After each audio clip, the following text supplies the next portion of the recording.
Pessoal, eu tive que dar uma picotada nesse vídeo de maneira geral, porque tem alguns momentos que o Nando acaba trazendo outras coisas de questões políticas, questões de processos que não tem bem relação com o que eu quero botar aqui nas minhas coisas na internet. Então eu vou deixar só a parte que eu respondo algumas coisas envolvendo a parte de psico mesmo, específico, tá bom? E aí, gente, vocês estão bem? Tá tudo certo por aí? Então, parece que o Nando Moura gravou um vídeo a respeito de algumas questões envolvendo o Metaforando. Eu não sei ainda exatamente sobre o que é o vídeo, eu não vi ele ainda, vou ver junto com vocês aqui agora. E de alguma forma, pelo que eu vi, assim, do que estão falando, tem relação com psicologia. Então, como eu quase não gosto desse assunto, né, praticamente não falo sobre isso, pensei em dar uma olhada, fazer alguns contrapontos, se for necessário, ver o que eu concordo, o que eu discordo e, se possível, ter um diálogo numa boa com ambas as pessoas. Se for do desejo das pessoas, né? Mas, enfim, vamos ver o que acontece aqui, vamos ver o que o Nando está falando. De manhã o André Guedes me mandou uma mensagem. Nando, eu acho que isso aqui vai ser uma pauta boa pro seu canal. Eu falei, que merda é essa, André? Eu acabei de perceber, tá? Não tem nada a ver com o vídeo, mas eu tenho uma almofadinha aqui, igual a que essa que o Nando tem ali, ó. Eu acho que até... Ah, não é a mesma, mas é bem parecida, né? Mas, enfim, né? Comentários aleatórios. Vamos lá, vamos voltar pro vídeo. E parece que Vitor, do canal Metaforando, está processando esse rapaz aqui chamado Thiago Santinelli, porque ele fez um vídeo dizendo o seguinte: eu não acredito nessa porra de Metaforando, isso é tudo conversa, isso é tudo mentira. Aí parece que o Vitor mandou primeiro uma notificação extrajudicial. Tá, uma coisa antes de mais nada a respeito do que eu conheço do Metaforando. Ele, os vídeos que ele faz, na verdade, ele em si, a pessoa, eu não conheço, mas a forma que ele demonstra aquele conteúdo a respeito de linguagem corporal e neurociência, eu sinto que é de uma forma super reducionista. A maneira que ele se expressa é quase como se fosse uma relação de correlação, na verdade. Se a pessoa faz isso, significa tal coisa. E se faz, então é. E muitas vezes, em termos de linguagem corporal, não é bem assim. Tá? Então, isso é uma coisa que já que eu tenho de ponto, digamos assim, de discordância em relação ao metaforando, porque muitas vezes, se a pessoa está com algum prejuízo psíquico acontecendo de alguma forma, aí teria que ver sempre caso a caso. A linguagem corporal da pessoa também pode ficar confusa nesse sentido. O corpo tem uma outra forma de comunicação, diferente do sistema de linguagem das áreas de Wernicke e de Broca, só que ele não significa automaticamente sempre as mesmas respostas, vocês entendem? O corpo se comunica de forma não verbal, só que não é nesse sistema de correlação ou de regra. Se a pessoa fez tal coisa com a cabeça, se a pessoa fez tal coisa com o nariz, sempre significa tal coisa. Isto não é desta forma. Do que eu já vi até hoje do Metaforando, eu sinto ele fazendo, né, a comunicação desse tipo de conhecimento desse jeito. Eu entendo que tem uma relação de algoritmo, de interesse que as pessoas têm, do tipo, né, como ver se meu namorado está mentindo, como ver se tem alguma pessoa me enganando, ou né, se a pessoa está insegura, como é que eu vejo os sinais. Tem algumas comunicações que são típicas do corpo, quando a pessoa está num estado mais nervoso ou com medo, que nós fazemos de forma involuntária. São, digamos assim, sintomas das emoções que aparecem na forma do corpo se comunicar. Mas não essa correlação que muitas vezes eu vejo o cara do Metaforando dizendo. Não é desta forma. Mas vamos voltar aqui para o Nando, vamos lá. Tá uma ameaça de processo, né? Um negócio assim. Tá o Thiago Santinelli aqui, dizendo, olha, se você não tirar o vídeo do ar, eu vou lhe processar em 100 mil reais. Aí o cara não tirou. É um dinheirinho bacana esse aí. Judicializou a questão, né? Parece que o vídeo agora saiu do ar, tá todo mundo comentando a respeito, porque dizendo que o cara do Metafora não. Que vídeo? Nem sei o que o Nando tá falando, mas vamos lá. Nada, que não devia ter feito isso, cacete. Pois muito bem. Ô, Vitor, não era muito mais fácil tu mandar um cara desse tomar no cu? Tomar no cu. Vai lá tomar no seu cu, fela da puta. E aí? Mandar tomar no cu pode parecer mais fácil, mas às vezes podem ter outras soluções também. Mas ok. Mas seria muito melhor, Vitor, tu mandar um cara desse tomar no cu, desmoralizar um cara desses num vídeo que você faz no seu canal do que judicializar o negócio. Qualquer tipo de idolatria, seja política, seja muito específica a respeito de um assunto, ela gera menos flexibilidade cognitiva, porque tudo que está fora disso que eu acredito significa então que de alguma forma pode me colocar em sofrimento, porque eu tenho esse sistema de regras na minha cabeça. Então, quanto mais flexibilidade cognitiva nós tivermos e promovermos na nossa vida, menos a gente vai sofrer. Maior a capacidade de aceitação a gente vai ter de coisas que não são aquilo que nós estamos acostumados a pensar ou acreditar. Então, pensei nisso agora que o Nando mencionou algumas coisas envolvendo política e bem nesse sentido. Um dos motivos pelos quais o processo de psicoterapia é tão eficaz quando feito da maneira correta é porque ele promove a flexibilidade cognitiva. Eu aceito que existem outras coisas que eu não concordo, não quer dizer que eu tenha que ser conivente com elas, mas eu aceito, eu não fico naquele sofrimento de que eu não aguento que essa coisa possa existir, eu não suporto que tal coisa possa existir. Tu não suportar não faz com que a coisa não exista. A coisa vai continuar existindo. E sempre foi assim desde que a gente começou a tomar consciência que nós podíamos pensar, né? Mas vamos lá. Nunca assisti um vídeo do Luigi. Luigi? Caraca, tô perdidaço. Minha tia que manda os vídeos dele pra mim diz assim, olha Lu, esse cara aqui, minha tia me chama de Lu. De Lu Cuca ainda. Isso é nada. Tá bom. Enfim, é o mesmo apelido de quando eu era criança. Mas apelidos de familiares, se são carinhosos, são legais, cara. Tá tudo bem. Lucuca? Começar a te chamar assim então, Nando, pode ser? Pessoal, eu tive que cortar o vídeo porque aparentemente eu acho que eu peguei o vídeo errado do canal do Nando, porque ele acabou falando de algumas outras coisas de processos, de algumas coisas políticas e não da parte de psicologia em si. Então eu vi que tem um segundo vídeo ali no canal dele, que talvez seja esse que o pessoal estava me dizendo ali para dar uma olhada. Então eu vou ver aqui. Você preste atenção que neste vídeo aqui eu vou usar este violão aqui para te dizer o que é ciência e o que é pseudociência. Tá. Bom, para você entender. Depois do vídeo que eu fiz ontem a respeito do Vitor, do canal Metaforando e Santinelli, humorista sem graça, eu vi as pessoas chegando aqui no canal com ódio. Este Vitor faz pseudociência, isto é pseudociência, isto é uma palhaçada, isto é um farsante, isto é um charlatão. Mas quem é que disse que não é pseudociência? Ah, eu vi um psicólogo falando na internet que isso é pseudociência. Enche a boca para falar pseudociência como se tivesse aprendido o termo ontem. Você sabia que toda a psicanálise é considerada pseudociência? Por quê? Porque a psicanálise, sim. A cognitivo-comportamental, não. Mas ok. Outras vertentes também não. Mas vamos lá. Não analisa algo objetivo, analisa algo que é subjetivo, como o inconsciente e o subconsciente humano. Portanto, é como se... Então, Nando, não é subjetivo a análise, tá? A forma de analisar tem uma metodologia por trás. Pelo menos na metodologia da TCC. O conteúdo é subjetivo porque muda de pessoa para pessoa. Certo? Mas a forma de analisá-la é feita de uma maneira objetiva.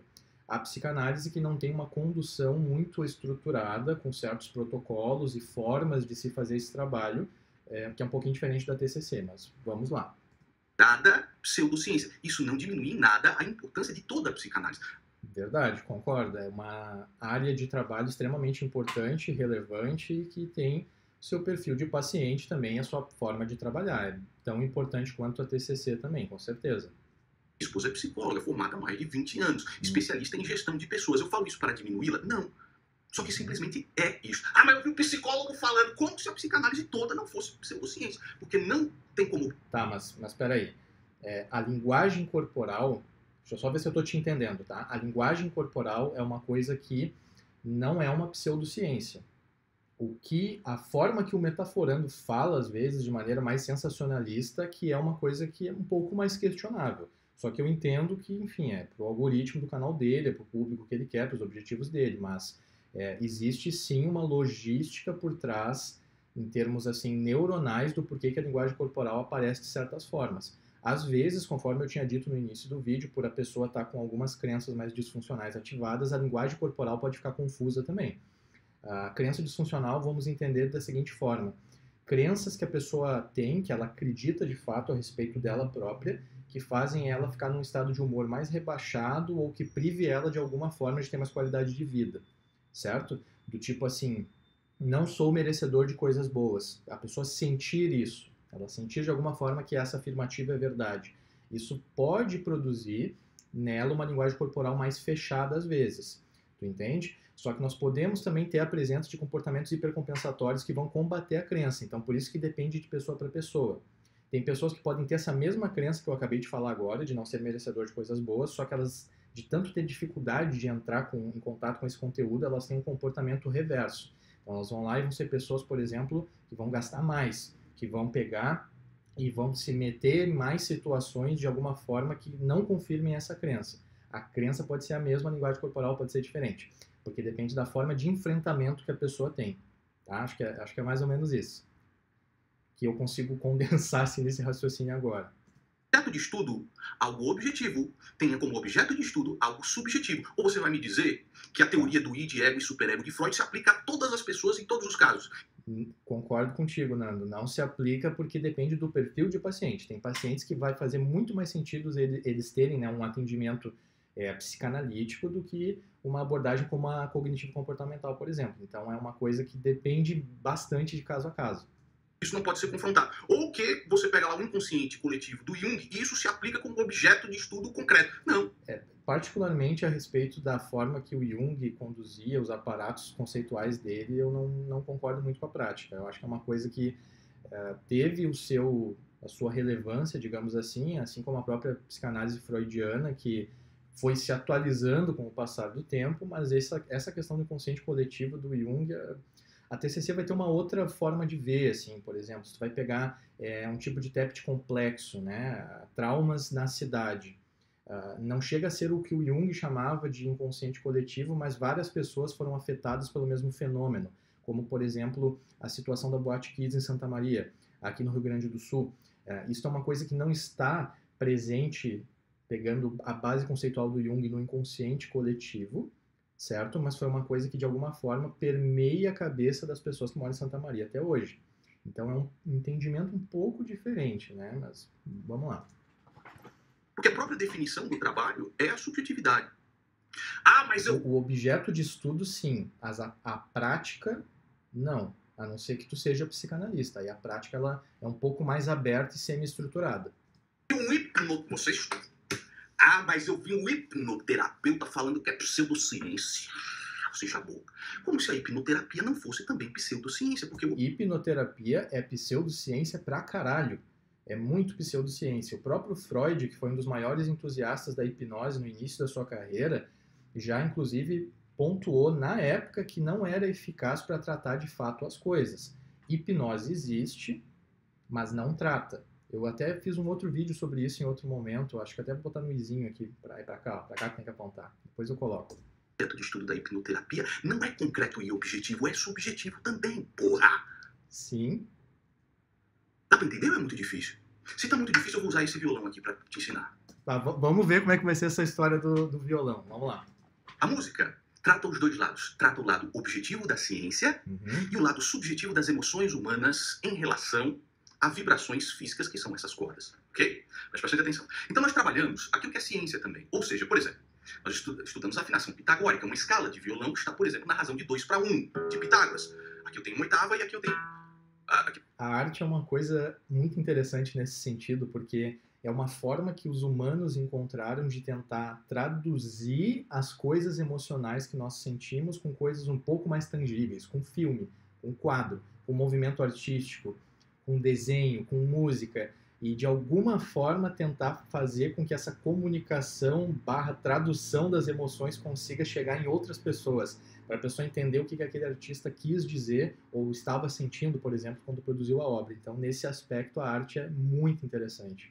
Uma nota que eu tenho essa nota oitavada, uma oitava assim, a mesma nota. E depois... Eu não entendo nada de música, tá? Eu só sei que tem esse efeito nas pessoas. Mas vamos lá.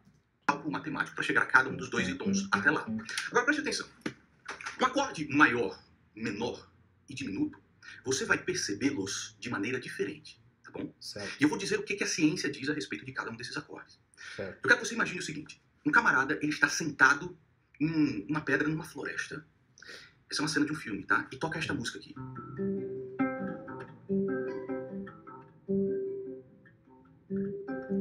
Você pode perceber, nossa, isso aqui é um filme onde ele está tranquilo, ele está num dia ensolarado, na floresta, ele está num dia mais calmo. E se tocasse isso daqui? Depende do contexto de quem está analisando o filme.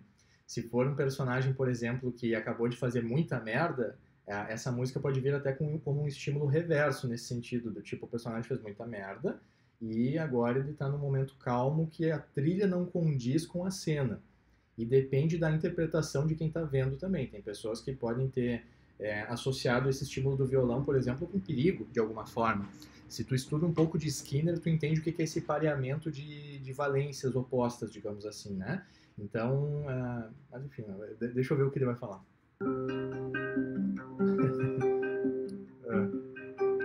Nossa, acho que um dia ele está pensativo. Será que ele terminou com a namorada dele? Será que é um dia de chuva? Ele está triste por quê? Perceba a diferença, olha só.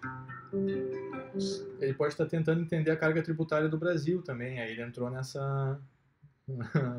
estado mental, é possível, ele pode estar pensando um monte de coisa. Ah, vai ter piquenique aqui, olha que beleza. Aqui. Nossa, ele está triste. Será que terminou com a namorada? Será que a paçoca não era muito doce? Será que ele pagou muito imposto? Em um acorde diminuto eu tenho um tom e meio entre a tônica e a terça e um tom e meio entre a terça e a quinta. Isso quer dizer que nada, porra nenhuma. Porque a ciência não te diz o que é que você está sentindo subjetivamente quando ouve cada um dos acordes. Sim, porque a forma de processar os estímulos externamente, os estímulos externos, na verdade, ela é muito subjetiva. Depende das vivências que a pessoa teve, das experiências que a pessoa teve, como é que é o processo mental dessa pessoa. É por isso que tem filmes que algumas pessoas vão ver, vão achar maravilhosos, tem outras pessoas que vão ver e vão achar uma merda. Então é muito individual esse processo, de forma subjetiva. Sim. Então por que você sente isso? Ah, é porque existem dois tons entre a tônica. Não sei, depende da pessoa. Tem pessoas que podem sentir esses exemplos que tu falou e tem pessoas que podem, daqui a pouco, pensar outras coisas. Não sei se eu me perdi no meu raciocínio. Terça, existe um tom e meio entre a terça e a quinta. Não, a ciência não te diz como é que você se sente. Ela só diz isso. É isso que está acontecendo. Essa é a fórmula matemática desta tríade. Certo. Mas ela não te diz como você se sente. Tem gente, inclusive, que quando ouve esse acorde aqui, não vai sentir ele como algo feliz. Vai dizer, pô, tá triste, vai tá triste. Não, rapaz, isso é um acorde maior. Não, mas no sentido que é triste. Então tá bom, tá certo, foda-se. Porque a ciência não abarca a parte do subjetivo. Entendeu? Sim. Isso não diminui a importância das coisas. Isso não diminui a importância do hipnoterapeuta. Isso não diminui a importância do psicólogo. Diminui um pouquinho, sim, a importância do hipnoterapeuta, porque o que ele faz não é tratar as pessoas. É colocar as pessoas num estado ali de pré-sono que faz com que algumas defesas psi diminuam, a pessoa fala mais, mas ela não está tratando, por exemplo, a ansiedade que ela sente, o trauma que ela viveu, ela não está entrando em contato com isso. Isso tanto a TCC vai dizer, quanto a própria psicanálise. Você compreende que pela ciência, eu não consigo dizer pela ciência do porquê a Quinta Sinfonia de Beethoven é melhor do que o som de um cara cagando em uma piscina. Isso é verdade, porque é subjetivo a questão do gosto e do que tu vai sentir com aquilo que tu tá te expondo. Tem algumas coisas só, Nando, que a nossa amígdala cerebral consegue interpretar de maneira mais universal como, por exemplo, perigo, tá? Sons muito altos, nós temos respostas corporais rápidas já, fogo, de alguma forma se a amígdala sente que ela está em risco de algum jeito, né? Que o organismo no qual ela está inserida está em risco, ela vai ter algumas ativações que vão ser meio universais. Ativações, eu digo, do corpo, da forma do corpo responder, independente da cultura, do país que a pessoa viva, da história que ela tenha, do que ela já tenha feito ou não. Pessoas que passaram por muitos traumas, por exemplo, ao longo da vida, elas vão ter cerca de até 20 a 30% maior a sua amígdala se comparada às outras pessoas que não passaram pelas mesmas coisas. Então, a pessoa que passou por mais traumas, por exemplo, ela vai ter mais ativações amigdalianas e vai ter mais essas respostas de desconfiança, /perigo, opa, tem alguma coisa acontecendo. Então, tirando esses instintos mais primários que nós temos, mais, digamos assim, primitivos, realmente a gente está lidando num campo da subjetividade bem grande, porque depende de cada pessoa. Uma pessoa que viveu um trauma muito severo com o cachorro, dependendo, não consegue nem pensar na palavra cachorro. Ela vai ter uma resposta aversiva a filmes, ou quadros, ou coisas que tenham cachorros envolvidos de alguma forma. Então, tirando ali a parte das respostas amigdalianas, a perigo, a coisas mais nesse sentido de sobrevivência, o resto é bem subjetivo mesmo. Ah, mas eu ouço yesterday e fico feliz. Então fique, cacete. O que é que tá dizendo pra você não ficar? Porque é subjetivo, deu para entender? Não é porque algo é pseudociência que não seja interessante você estudar. Que não seja... Depende da pseudociência. Acredito que eu concordo com a tua colocação, mas depende da pseudociência. Tu pega, por exemplo, eugenia. Eugenia foi uma merda bem grande que a humanidade inventou ali durante um tempo e acreditou que poderia fazer sentido de alguma forma. Então, mas eu entendo o teu ponto de vista. Tu está falando que dependendo da pseudociência pode ser interessante de se estudar. Com certeza. A própria manifestação desse período histórico onde ocorreu isso da eugenia, em termos de estudar o que essas pessoas pensavam para ter essa ideia, é um assunto interessante. Mas a eugenia em si é uma coisa que não faz tanto sentido até em termos de espécie, né? Na nossa espécie humana como um todo, essas características de ficar reduzindo ali o que é um ser humano perfeito, o ideal, não faz muito sentido, nem biologicamente, nem em outros aspectos até mais de cultura e de coisas mais relacionadas à ética e a como nós nos relacionarmos melhor uns com os outros. Mas, enfim, dei uma divagadaça aqui. Interessante ver o comportamento das pessoas. Eu, por exemplo, uns dias atrás, perceba aí os vídeos, eu em determinado momento estou fazendo assim, ó. Por que eu estou fazendo assim? Que mistério está por trás dessas engoiadas que eu estou dando nos vídeos anteriores? Não sei, Nando. Eu teria que te conhecer para entender por que tu está fazendo isso. Depende. Isso pelo menos há um mês, né? Vocês estão percebendo? Não. É porque eu estou com problema no estômago. Certo? Eu gastrite fudida, refluxo fudido do caralho, mas eu vou fazer uma endoscopia. Né? Quer dizer que todo mundo que fica engoiando está com problema no estômago, com refluxo? Não. Muito bem, exatamente isso. Depende do contexto e depende da pessoa. E depende do que está acontecendo dentro do contexto. Não. Mas não é interessante você ver como é que a pessoa está se comportando? Quer dizer que todo mundo quando mexe a mão assim no nariz está mentindo? Não. É isso que o Metaforando diz, Nando. É isso que ele diz, de certa forma, em muitos vídeos que ele faz.